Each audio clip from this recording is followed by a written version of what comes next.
Welcome to McPlum, simple solutions served daily. In this video, I will show how to make cupcake paper cups. Cut a circle of parchment or decorative paper and score evenly to form fluted walls. Use a round cutter or cup as a template for consistent size, then fold and pleat the edges toward the center to create a cup shape. Press gently to seal the base, then fit the paper cup into a muffin tin or use a reusable silicone mold for sturdy results.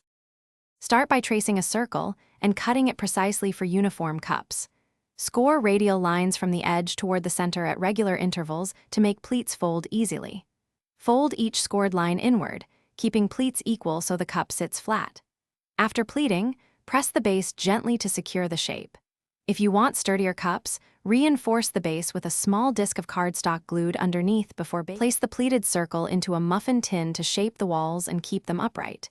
If you plan to bake directly in the paper cup, add a cardstock disc to the base to prevent sogginess and improve structure. For extra security, use a dab of non-toxic glue or a tiny piece of oven-safe tape on one pleat. Let any glue dry before filling, then gently add batter and bake as usual. Thanks for watching. Stay juicy and subscribe.